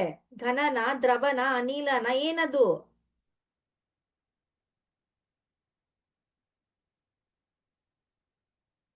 ಕುದಿಯುವ ಬಿಂದು ಹೆಚ್ಚಾಗಿರುತ್ತೆ, ಕರಗುವ ಬಿಂದು ಹೆಚ್ಚಾಗಿರುತ್ತೆ. ಎಕ್ಸಾಕ್ಟ್ಲಿ ಬಸವರಾಜ್. ದೆನ್ ಹೊಂಬೇಗೌಡ, ಧನ ಮತ್ತು ಋಣ ಅಯಾನುಗಳ ನಡುವೆ ಇರುವ ಪ್ರಬಲ ಆಕರ್ಷಣೆ ಸ್ವಲ್ಪ ಮಟ್ಟಿಗೆ ಕಠಿಣವಾಗಿರುತ್ತದೆ. ಓಕೆ, ಅಂದ್ರೆ ಅದು ಘನವಾಗಿರ್ತವೆ, ಘನ ವಸ್ತುಗಳಾಗಿರ್ತವೆ. ಅದೇ ರೀತಿ ಹೆಚ್ಚು ಕುದಿಯುವ ಬಿಂದು ಮತ್ತು ಕರಗುವ ಬಿಂದುವನ್ನ ಹೊಂದಿರತ್ತೆ. ಮೂರನೇದ್ದು ವಿಲೀನತೆ ಅಂತ ಹೇಳಿದ್ರಿ. ಯಾವ್ದ್ರಲ್ಲಿ ವಿಲೀನ ಆಗತ್ತೆ ಅವು? ಅಯೋನಿಕ್ ಸಂಯುಕ್ತಗಳು ಯಾವ್ದ್ರಲ್ಲಿ ವಿಲೀನತೆ ಆಗ್ತವೆ, ಯಾವ್ದ್ರಲ್ಲಿ ವಿಲೀನತೆ ಆಗೋದಿಲ್ಲ?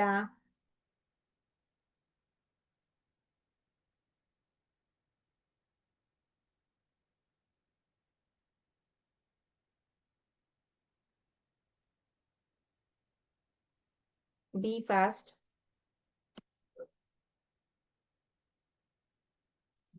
ಉಪ್ಪು ನೆನ್ಸ್ಕೊಳ್ಳಿ. Birappa, water, right. ಸೊ ಉಪ್ಪು ಏನಾಗತ್ತೆ ಅಂದ್ರೆ ಈ ಅಯೋನಿಕ್ ಸಂಯುಕ್ತಗಳು ನೀರಿನಲ್ಲಿ ವಿಲೀನತೆಯನ್ನ ಹೊಂದ್ತವೆ, ಹೌದಾ? ಆದ್ರೆ ಆರ್ಗ್ಯಾನಿಕ್ ಸಾಲ್ವೆಂಟ್ಸ್ ಅಂತ ಏನ್ ಹೇಳ್ತೇವೆ, ಈ ಪೆಟ್ರೋಲ್, ಸೀಮೆ ಎಣ್ಣೆ, ಇವುಗಳಲ್ಲಿ ವಿಲೀನ ಹೊಂದೋದಿಲ್ಲ. ಇನ್ನು ನಾಲ್ಕನೇದು ವಿದ್ಯುತ್ ವಾಹಕತೆ. ಸೊ ಯಾವ ಸ್ಥಿತಿಯಲ್ಲಿ ವಿದ್ಯುತ್ ವಾಹಕತೆಯನ್ನ ಮಾಡ್ತವೆ ಅಂದ್ರೆ ವಿದ್ಯುತ್ತನ್ನ ಹರಿವು ಬಿಡ್ತವೆ? ಅಯೋನಿಕ್ ಸಂಯುಕ್ತಗಳು ಯಾವ ಸ್ಥಿತಿಯಲ್ಲಿ ವಿದ್ಯುತ್ ವಾಹಕತೆ, ವಿದ್ಯುತ್ತನ್ನ ಹರಿವು ಬಿಡ್ತವೆ? ಏನಂತ ಹೇಳ್ತೀವಿ ನಾವು ಅದಕ್ಕೆ?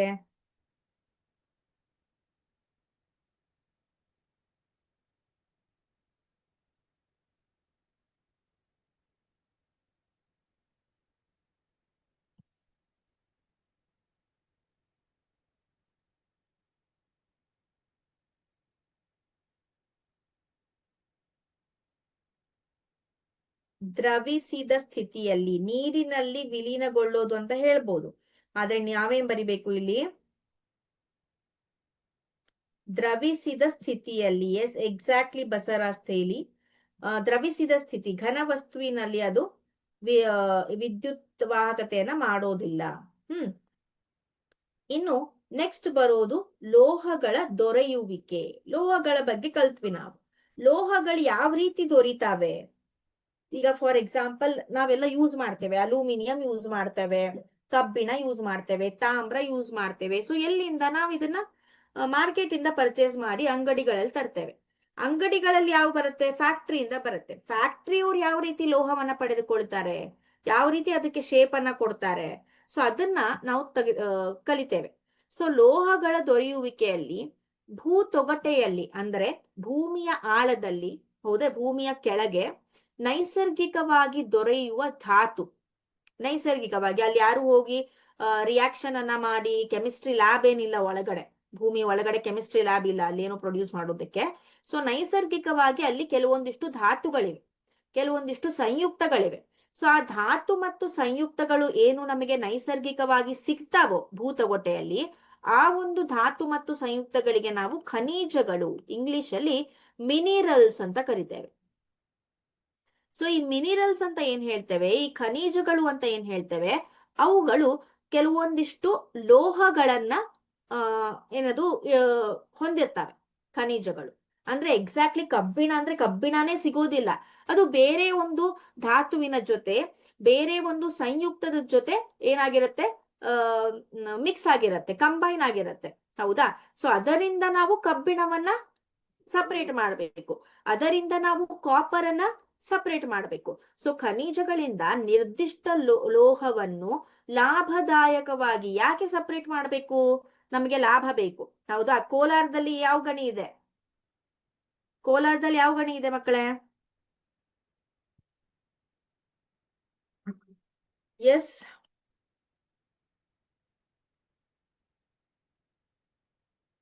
ಕೋಲಾರದಲ್ಲಿ ಯಾವ ಗಣಿ ಇದೆ?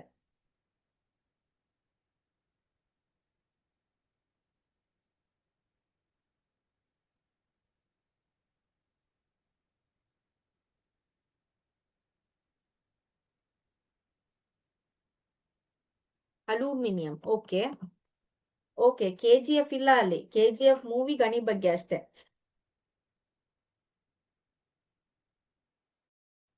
ಅಲ್ಯೂಮಿನಿಯಂ, ಕಬ್ಬಿಣ ಮತ್ತೆ ಬೇರೆ ಕಡೆ ಬಳ್ಳಾರಿ ಕಡೆ ಹೋದಾಗ ಸಿಗತ್ತೆ. ಯೂಶ್ವಲಿ ಗೋಲ್ಡ್ ಇದೆ, ಚಿನ್ನದ ಗಣಿ ಅಲ್ವಾ? ಸೊ ಈಗ ಚಿನ್ನದ ಗಣಿ ಅಂದ್ರೆ ಚಿನ್ನನೇ ಡೈರೆಕ್ಟ್ ಆಗಿ ಭೂಮಿಯಲ್ಲಿ ಸಿಗೋದಿಲ್ಲ.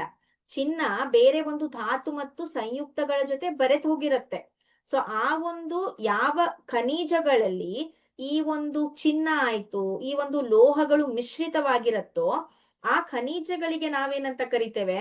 ಅದಿರುಗಳು ಅಂತ ಕರಿತೇವೆ. ಅದುರುಗಳು. ಸೊ ಇದರಲ್ಲಿ ನಮಗೆ ಉದಾಹರಣೆ ಕಬ್ಬಿಣ, ತಾಮ್ರ ಇತ್ಯಾದಿ. ಸೊ ಈ ಅದುರುಗಳಿಂದ ನಾವೇನ್ ಮಾಡ್ತೇವೆ? ಅದುರುಗಳಿಗೆ ಇಂಗ್ಲಿಷ್ ಅಲ್ಲಿ ಓರ್ಸ್ ಅಂತ ಕರೀತಾರೆ. ಮಿನಿರಲ್ಸ್ ಅಂದ್ರೆ ಖನಿಜಗಳು. ಮಿನಿರಲ್ಸ್ ಅಲ್ಲಿ ಅಂದ್ರೆ ಖನಿಜಗಳಲ್ಲಿ ಯಾವ ಖನಿಜದಲ್ಲಿ ಈ ಲೋಹಗಳು ಬೇರೆ ಒಂದು ಧಾತು ಅಥವಾ ಸಂಯುಕ್ತಗಳ ಜೊತೆ ಸಂಯೋಜನೆಗೊಂಡಿರ್ತಾವೋ ಆ ಒಂದು ಖನಿಜಗಳಿಗೆ ಓರ್ಸ್, ಅದುರುಗಳು ಅಂತ ಕರಿತೇವೆ. ಸೊ ಈ ಅದುರುಗಳಿಂದ ನಾವೇನ್ ಮಾಡ್ತೇವೆ? ನಮ್ಮ ಲೋಹಗಳನ್ನ, ಚಿನ್ನ ಆಗಿರ್ಬಹುದು, ಕಬ್ಬಿಣ ಆಗಿರ್ಬಹುದು, ತಾಮ್ರ ಆಗಿರ್ಬಹುದು, ಇವುಗಳನ್ನ ಬೇರೆ ಮಾಡ್ತೇವೆ, ಸಪರೇಟ್ ಮಾಡ್ತೇವೆ. ಇಲ್ಲಿ ನೋಡಿ, ಲೋಹಗಳನ್ನು ಅವುಗಳ ಅದುರಿನಿಂದ ಬೇರ್ಪಡಿಸಿ ನಂತರ ಬಳಕೆಗಾಗಿ ಅವುಗಳನ್ನು ವೈಜ್ಞಾನಿಕವಾಗಿ ಸಂಸ್ಕರಿಸುವುದಕ್ಕೆ. ಓಕೆನಾ? ಸಂಸ್ಕರಿಸುವುದಂದ್ರೆ ವೈಜ್ಞಾನಿಕವಾಗಿ ಅವನ್ನ ನಾವು ಯೂಸ್ ಮಾಡೋ ತರ ಏನ್ ಮಾಡೋದು? ರಿಯಾಕ್ಷನ್ ಅನ್ನ ಮಾಡಿ ಅದನ್ನ ಪ್ರೊಡ್ಯೂಸ್ ಮಾಡೋದು. ಅದಕ್ಕೆ ಲೋಹೋದ್ಧರಣ ಅಂತ ಕರೀತಾರೆ. ಲೋಹೋದ್ಧರಣ. ಸೊ ಮುಕ್ತ ರೂಪದಲ್ಲಿ ದೊರೆಯುವ ಕೆಲವು ಲೋಹಗಳು ಅಂದ್ರೆ ಈ ಲೋಹಗಳು ಯಾವುದೇ ಬೇರೆ ಧಾತುಗಳ ಜೊತೆ ಮಿಕ್ಸ್ ಆಗಿ ಸಿಗೋದಿಲ್ಲ.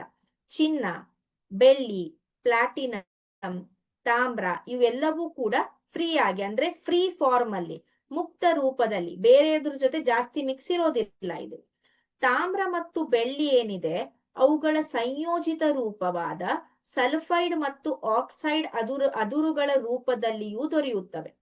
ಸೊ ಈ ಬೆಳ್ಳಿ ಅಂದ್ರೆ ತಾಮ್ರ CuO, ಬೆಳ್ಳಿ Ag2O. ಸೊ ಇವೇನಿವೆ ಏನಿದೆ ಅಲ್ವಾ, ಸೊ ಇವೆರಡೂ ಕೂಡ ಆಕ್ಸಿಜನ್ ಜೊತೆ ಸಂಯೋಜನೆಗೊಂಡು ಆಕ್ಸೈಡ್ ರೂಪದಲ್ಲೂ ಕೂಡ ದೊರೀತವೆ. ಅದರ್ವೈಸ್ ಸಪರೇಟ್ ಆಗಿ ಬೆಳ್ಳಿ, ಚಿನ್ನ ಸಪರೇಟ್ ಅಂದ್ರೆ ಫ್ರೀ ಫಾರ್ಮ್ ಅಲ್ಲಾದ್ರೂ ದೊರೀತವೆ. ಸೊ ಇಲ್ಲಿ ಇಂಪಾರ್ಟೆಂಟ್ ಏನಂದ್ರೆ ಲೋಹೋದ್ಧರಣ ಅಂದ್ರೆ ಏನು ಅನ್ನೋದು ಗೊತ್ತಿರ್ಬೇಕು. ಲೋಹೋದ್ಧರಣ.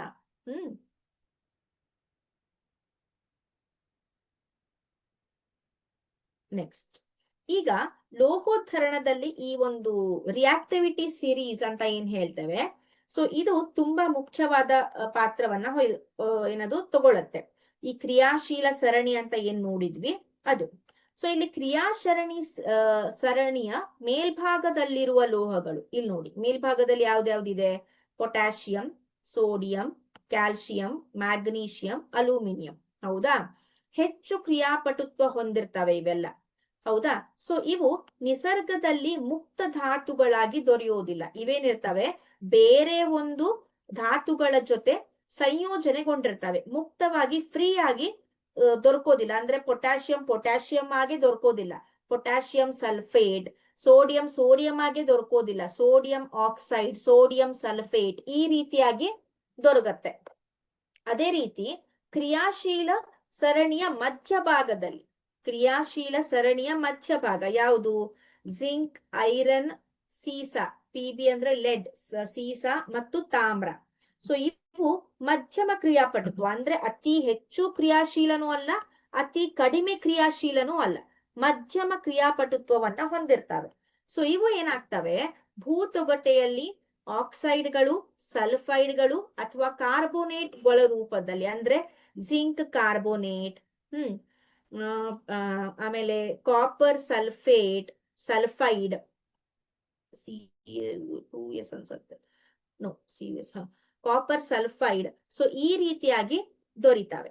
ಅದೇ ರೀತಿ ಅನೇಕ ಲೋಹಗಳ ಅದುರುಗಳು ಆಕ್ಸೈಡ್ ರೂಪದಲ್ಲಿ ಇರುತ್ತೆ. ಮೋಸ್ಟ್ ಆಫ್ ದ ಲೋಹಗಳ ಅದುರುಗಳು ಆಕ್ಸೈಡ್ ರೂಪ ಅಂದ್ರೆ ಆಕ್ಸಿಜನ್ ಜೊತೆ ಸಂಯೋಜನೆಗೊಂಡು ಆಕ್ಸೈಡ್ ರೂಪದಲ್ಲಿ ಇರ್ತವೆ. ಇದಕ್ಕೆ ಕಾರಣ ಆಕ್ಸಿಜನ್ ಹೆಚ್ಚಿನ ಕ್ರಿಯಾಶೀಲ ಧಾತುವಾಗಿದೆ ಮತ್ತು ಭೂತೊಗಟೆಯಲ್ಲಿ ಆಕ್ಸಿಜನ್ ಜಾಸ್ತಿ ಇರೋದ್ರಿಂದ ಹೆಚ್ಚಿನ ಲೋಹಗಳು ಆಕ್ಸೈಡ್ ರೂಪದಲ್ಲಿ ನಮಗೆ ದೊರೀತಾವೆ ಅಂತ. ಇನ್ನು ಕೆಳಗಡೆ ಏನಿದೆ ಇಲ್ಲಿ ನೋಡಿ, ಇವೆಲ್ಲವೂ ಕೂಡ ಮುಕ್ತ ರೂಪದಲ್ಲಿ ದೊರೆಯೋದಿಲ್ಲ. ಹೌದಾ? ಇವೆಲ್ಲವೂ ಆಕ್ಸೈಡ್, ಸಲ್ಫೈಡ್, ಕಾರ್ಬೋನೇಟ್ ರೂಪದಲ್ಲಿ ಇರ್ತವೆ. ಇನ್ನು ಕೆಳಗೆ ಏನಿದೆ ಅಲ್ವಾ, ಬೆಳ್ಳಿ ಮತ್ತು ಚಿನ್ನ. ಸೊ ಇವು ಮುಕ್ತ ರೂಪದಲ್ಲಿ ದೊರೆಯುತ್ತವೆ. ಮತ್ತೆ ಇವು ಮುಕ್ತ ರೂಪದಲ್ಲಿ ದೊರೆಯೋದಿಲ್ಲ ಅಂದ್ರೆ ಇವನ್ನ ನಾವು ಯಾವ ರೀತಿ ಸಪರೇಟ್ ಮಾಡ್ತೇವೆ? ಇವನ್ನ ನಾವು ವಿದ್ಯುತ್ ವಿಭಜನೆ, ಎಲೆಕ್ಟ್ರೋಲೈಸಿಸ್ ಅಂತ ಕರಿತೀವಿ ಇಂಗ್ಲಿಷ್ ಅಲ್ಲಿ. ವಿದ್ಯುತ್ ವಿಭಜನೆಯ ಮೂಲಕ ಇವುಗಳನ್ನ ನಾವು ಬೇರೆ ಬೇರೆ ಮಾಡಿ ಸಂಸ್ಕರಿಸ್ತೇವೆ. ಅದೇ ರೀತಿ ಈ ಮಧ್ಯಮ ಸಿರೀಸ್ಗೆ ಬಂದಾಗ, ಮಧ್ಯಮ ಭಾಗಕ್ಕೆ ಬಂದಾಗ ಇವು ಆಕ್ಸೈಡ್, ಸಲ್ಫೈಡ್ ಮತ್ತು ಕಾರ್ಬೋನೇಟ್ ರೂಪದಲ್ಲಿ ಇರ್ತವೆ. ಸೊ ಇದನ್ನ ನಾವು ಕಾರ್ಬನ್ ಅನ್ನ ಬಳಸಿ ಅಪಕರ್ಷಣೆ ಮಾಡ್ತೇವೆ. ಅಪಕರ್ಷಣೆ ಅಂದ್ರೇನು? ಆಕ್ಸಿಜನ್ ಅನ್ನ ತೆಗಿತೇವೆ, ಹೌದಾ? ಅಪಕರ್ಷಣೆ. ಕಾರ್ಬನ್ ಅನ್ನ ಬಳಸಿ ಅಪಕರ್ಷಣೆಯನ್ನ ಮಾಡಿ ಲೋಹವನ್ನ ಬೇರೆ ಮಾಡ್ತೇವೆ. ಇವೆಲ್ಲವೂ ಕೂಡ ಏನಾಗತ್ತೆ ಮಕ್ಕಳೇ? ಇವೆಲ್ಲವೂ ಕೂಡ ಲೋಹೋದ್ಧರಣ ಮಾಡುವ ಸ್ಟೆಪ್ಸ್ಗಳು ಅಂತ. ಇಲ್ಲಿ ನೋಡಿ, ಲೋಹೋದ್ಧರಣ ಕ್ರಿಯೆಯಲ್ಲಿ ಮೊದಲಿಗೆ ಕಡಿಮೆ ಕ್ರಿಯಾಪಟುತ್ವ ಹೊಂದಿರುವ ಲೋಹಗಳು, ಹೆಚ್ಚಿನ ಕ್ರಿಯಾಪಟುತ್ವ ಹೊಂದಿರುವ ಲೋಹಗಳು, ಮಧ್ಯಮ ಕ್ರಿಯಾಪಟುತ್ವ ಹೊಂದಿರುವ ಲೋಹಗಳು, ಈ ರೀತಿ ವಿಂಗಡಿಸ್ತೇವೆ, ಹೌದಾ?